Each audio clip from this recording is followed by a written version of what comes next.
ওসমান হাদির মৃত্যুতে ধিক ধিক করে জ্বলছে পদ্মা পাড়। বাংলাদেশের বিভিন্ন স্থানে ঘটে যাওয়া হামলার প্রতিবাদে সোমবার আগরতলায় প্রতিবাদ কর্মসূচি পালন করে ত্রিপুরা জার্নালিস্ট ইউনিয়ন। একদিকে শান্তিপূর্ণ আন্দোলন, ঠিক সেই সময় অন্যদিকে জ্বলছে বাংলাদেশ। হামলা চালানো হয়েছে বাংলাদেশের প্রথম সারির সংবাদ মাধ্যম প্রথম আলো, ডেইলি স্টারের কার্যালয়ে।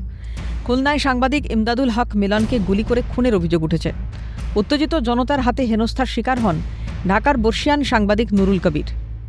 এই সমস্ত ঘটনার প্রতিবাদে আগরতলা প্রেস ক্লাবের সামনে কালো ব্যাজ ধারণ করে প্রতীকী প্রতিবাদ জানান সাংবাদিকরা। সংগঠনের তরফে জানানো হয়, প্রতিবেশী দেশে এভাবে সংখ্যালঘু এবং সাংবাদিকদের উপর আক্রমণ গণতন্ত্র এবং মানবাধিকারের পরিপন্থী। প্রতিবাদ কর্মসূচিতে উপস্থিত ছিলেন ত্রিপুরা জার্নালিস্ট ইউনিয়নের সভাপতি সজ্জাদ আলী, কার্যনির্বাহী সভাপতি প্রণব সরকার, সহ সভাপতি সুরজিৎ পাল, চিত্রা রায় সহ সংগঠনের অন্যান্য সদস্যরা।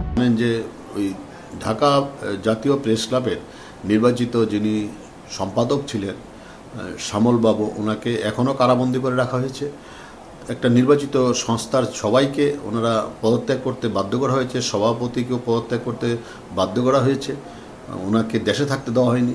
একটা অরাজক পরিস্থিতি জুলাই অভ্যুত্থানের পর থেকে চলছে এবং গত কিছুদিন আগেও আমরা দেখলাম একজন সাংবাদিককে হত্যা করা হয়েছে। সবচেয়ে বিপজ্জনক যেটা, প্রথম আলো এবং ডেইলি স্টার কাগজের অফিস জ্বালিয়ে পুড়িয়ে দেওয়া হয়েছে। এটা একটা ভয়ানক ঘটনা গোটা বিশ্বের মধ্যে।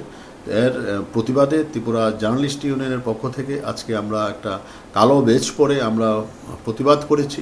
ত্রিপুরার সাংবাদিক মহল সমবেদনা এবং সংহতির বার্তা জানিয়ে বাংলাদেশ সরকারের কাছে দোষীদের কঠোর শাস্তির দাবি জানিয়েছে। ত্রিপুরা থেকে দেবাশিস বোসের রিপোর্ট, ক্যালকাটা নিউজ।